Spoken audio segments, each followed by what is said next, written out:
తాకట్లో ఉన్న మీ బంగారాన్ని విడిపించి ఆ రోజు ఆన్లైన్ రేటుకి కొంటాం. Sharma gold company. నమస్కారం. వసుదేవసుతం దేవం కంస చాణూరమర్దనం దేవకీ పరమానందం కృష్ణం వందే జగద్గురుం. జై శ్రీకృష్ణ. 5000 సంవత్సరాల క్రితం అర్జునుడిని నిమిత్తంగా చేసుకుని ఆ శ్రీకృష్ణ భగవానుడు ఈ జగత్తుకు భగవద్గీతను బోధించారు. ఆ భగవద్గీతను ఎందరికో జ్ఞాన గీతగా బోధిస్తూ ఉన్నారు గీతాగాన ప్రవచన ప్రచారకర్త ఎల్వి గంగాధర శాస్త్రి గారు. భగవద్గీత ఫౌండేషన్ను స్థాపించి ఎందరికో భగవద్గీత యొక్క ప్రాధాన్యతను ఆయన తెలియజెప్తూ ఉన్నారు. ఒక్క మాటలో చెప్పాలంటే గీతా ప్రచారం కోసమే తన జీవితాన్ని అంకితం చేసినటువంటి తొలి భారతీయ గాయకులు ఎల్వి గంగాధర శాస్త్రి గారు. వారు ప్రస్తుతం మనతో పాటు ఉన్నారు, వారితో మాట్లాడదాం. గురుగారు నమస్కారం అండి.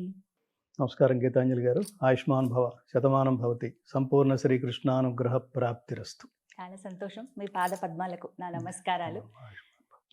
చాలా మంది దేవుడు లేడు, దేవుడు ఎక్కడున్నాడు, ఉంటే చూపించండి అని అడుగుతూ ఉంటారు కదా గురువుగారు. అలాంటి వాళ్ళకి మీరు ఇచ్చే సమాధానం?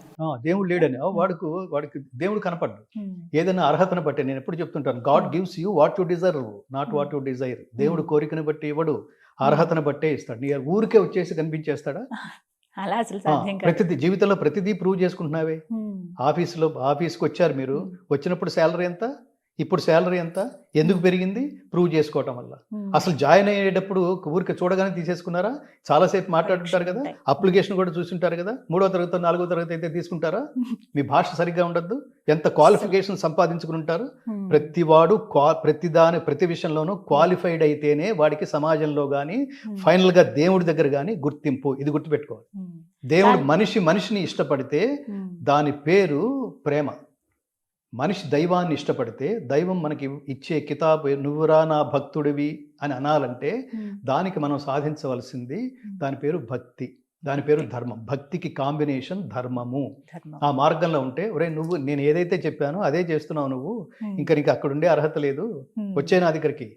దీని పేరు శాశ్వతానందమయ స్థితి అయిన మోక్షము అంటాడు. అవన్నీ తెలుసుకోవాలి. చిన్నప్పుడు తెలుసుకుంటే, బాల్యదశ నుంచే తెలుసుకుంటే అసలు ముందు ఎలా లైఫ్ లీడ్ చేయాలో తెలుస్తుంది, ఎలా ఉద్యోగం చేయాలో తెలుస్తుంది, ఎలా కష్టాలను ఎదుర్కోవాలో తెలుస్తుంది, పని ఎలా చేయాలో చెప్తుంది, పని బ్లైండ్గా చేయొద్దు, క్రియేటివ్గా చేయని చెప్తుంది. యోగ కర్మసు కౌశలం. కర్మాచరణలో నైపుణ్యమే యోగము. ఒక పని 100 మందికి ఇస్తే 100 మందిలో ఒకడు మాత్రమే అద్భుతంగా చేస్తాడు, ఎవడు ఊహించిన విధంగా చేస్తాడు.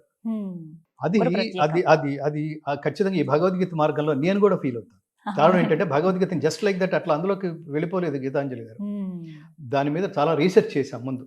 దీనికి నాకు ఒక క్వాలిఫికేషన్ ఉండాలి. జస్ట్ నేను సింగర్ ఒకటే కాదు, అందులో ఆ మనం పాడడం అనేది దాని ఏమంటాం, ఒక ఆభరణం లాంటిది. అసలు కృష్ణుడు ఏం చెప్పాలనుకుంటున్నాడు, కృష్ణ తత్వం, విగ్రహాన్ని ఆరాధించడం కాదు.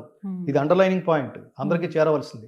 కృష్ణుడు బొమ్మకి దండేసి, విగ్రహానికి దండేసి నమస్కారం పెట్టి వసుదేవ సుతం దేవం కంస అంటే మోక్షం ఇచ్చేయడు. అతని తత్వం ఏమిటో తెలుసుకోవటం వల్ల, అతని తత్వాన్ని అర్థం చేసుకోవటం వల్ల, అతని తత్వాన్ని అర్థం చేసుకుని ఆచరించటం వల్ల, ఈ ధర్మాచరణంలో ఉండటం వల్లే అతను నీ దగ్గరికి వస్తాడు. భక్త సులభుడు అంటే అదే అర్థం. ఊరికనే భజన చేస్తే వచ్చాడు, మన పక్క నుంచి డాన్స్ చేసేయడు.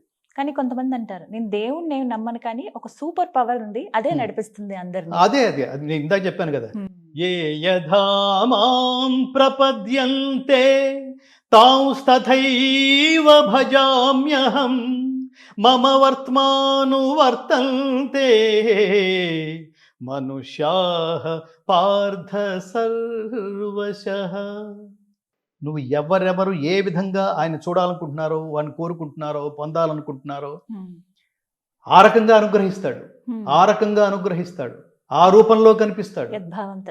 అంతే, ఆ రూపంలో కనిపిస్తాడు. అక్కడ కృష్ణుడు ఆ ఫ్లూట్ పట్టుకుని కావాలా, అట్లా కనిపిస్తాడు. అర్జునుడు కోరుకుని విశ్వరూపం చూపించిన తర్వాత నువ్వు చూపించిన ఈ విశ్వరూపానికి నువ్వు అత్యంత దుర్లభం అన్నావు.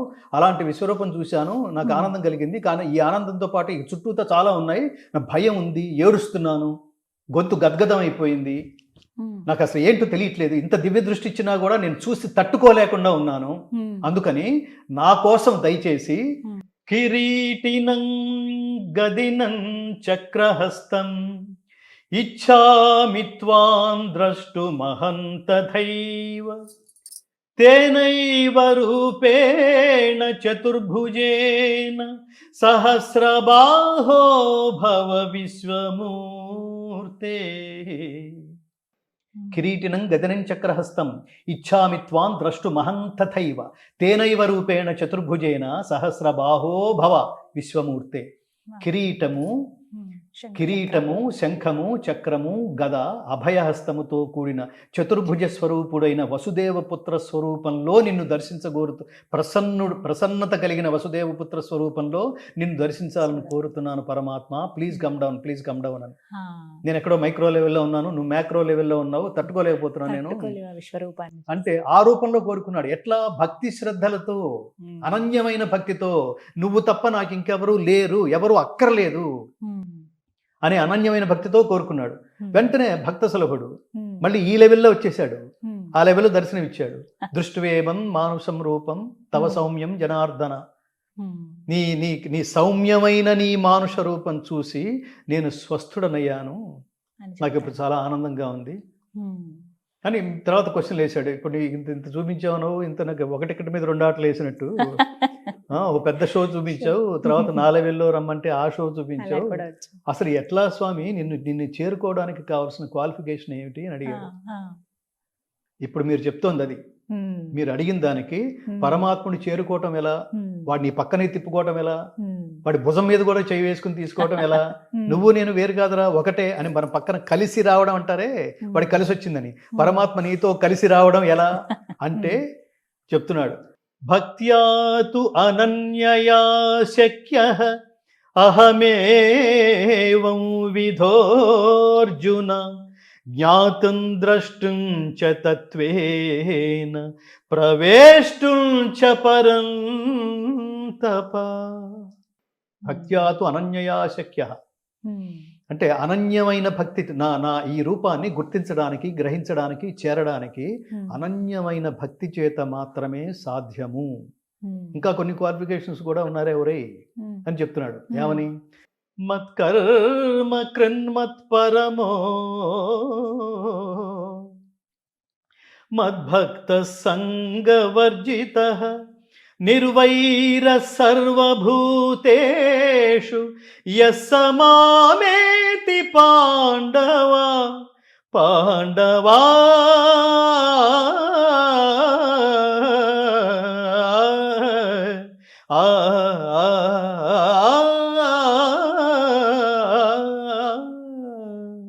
పాండవా, నేనే పరమగతి అని నమ్మవలెను. నేనే పరమగతి. ఇంకా నువ్వు అన్యథా శరణం నాస్తి త్వమేవ శరణం మమ తస్మాత్ కారుణ్య భావేన రక్ష రక్ష జనార్దన. ముందు ప్రారంభంలో కూడా అదే అన్నాడు. ప్రారంభంలో ఎప్పుడు ప్రాధేయపడితే భగవద్గీత ఉపదేశించాడంటే ముందు మొదలెట్టగానే అకౌంట్ స్టార్ట్ చేసేయలేదు, ఆర్కెస్ట్రా పెట్టి వాయించేసేయలేదు. భక్తుడి అంటే విద్యార్థి రూపంలో శిష్యస్తేహం శాధిమాం త్వాం ప్రపన్నం, నేను నీ శిష్యుణ్ణి, శరణుజొచ్చాను, నాకు సరి అయిన మార్గాన్ని శాసించు. నేను ఇంకా డిస్కస్ చేయను, సరైన మార్గం చెప్పు అంటే మళ్ళీ ఆలోచిస్తాడనమాట వీడు. ఆ చెప్పింది కరెక్టో కాదో డిస్కస్ చేస్తాడనమాట దేవుడు చెప్పినా కూడా. అందుకని శాసించు, నువ్వు చెప్పితే డిక్టేట్ మీ, నువ్వు చెప్పు, నేను దాన్ని ఆచరిస్తాను. కానీ ఇప్పుడు ప్రస్తుతం నేను ఏ స్థితిలో ఉన్నానంటే ఏమీ తేల్చుకోలేని స్థితిలో ఉన్నాను. పరమాత్మ ఎదుర్కొన్న అందరూ బంధువులు, సన్నిహితులు, మిత్రులు, హితులు, శ్రేయోభిలాషులు, ఆచార్యులు, గురువులు, ఇంతమందిని చంపిన నెత్తుటి కూటితో రాజ్యాన్ని భోగించడం కంటే వీళ్ళెవరిని చంపకుండా నేను మా ఇంటికి వెళ్ళిపోతా, అక్కడి నుంచి ముష్టెత్తుకోవడానికి రోడ్డు మీదకి వెళ్ళిపోతాను అంటున్నాడు. రాజు ఏదైతే మాట్లాడకూడదో, ధర్మయుద్ధం చేయడానికి సిద్ధపడవలసిన క్షత్రియుడు ముష్టెత్తుకుంటా భుంజీయ భోగాన్ రుధిర ప్రదిగ్ధాన్, ఈ నెత్తుటి కూటితో నేను రాజ్యాన్ని భోగించడం కంటే నేను భిక్షమెత్తుకుని బతకటమైనా మేలనిపిస్తోంది కృష్ణ అనేసరికి ఆశ్చర్యపోయాడు, షాక్ అయ్యాడు కృష్ణుడు. ఇప్పటిదాకా నేను పరంతప అని పిలుస్తున్నాను, శత్రువులను తప్పింపచేయు ఓ అర్జునుడా. ఎవడైతే ఫీల్డ్లోకి అడుగు పెట్టాడో వీడు వచ్చాడో మన పని అయిపోయింది. అని ఎదుటి వాళ్ళ- లక్షలాది మంది అనుకుంటారో, ఆ లక్షలాది మంది మధ్యలోకి అర్జునుడు వెళ్ళి నా పని అయిపోయింది అనుకుని నేను అసలు యుద్ధం చేయను వెళ్ళిపోతానంటే అది మానసిక స్థితి ఎంత దారుణంగా ఉండుంటుంది. అక్కడ తలంటిపోయడం ప్రారంభించాడు కృష్ణ పరమాత్మ. అక్కడ మొదలై 18 షాంపూ ప్యాకెట్లు ఓపెన్ చేసి 18 అధ్యాయాలు 574 షాంపూ ప్యాకెట్లు ఒక్కొక్కటి ఈ మానవ లోకానికి అసలు ఏమంటారు భవరోగాలకి అత్యద్భుతమైన పిల్స్ అవి, మాత్రలు అవి. చాలా అమూల్యమైన విషయాలు తెలియజేశారు.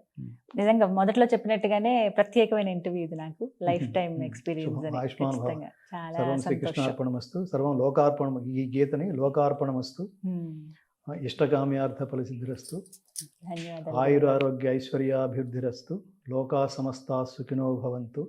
జై శ్రీకృష్ణ. జై శ్రీకృష్ణ.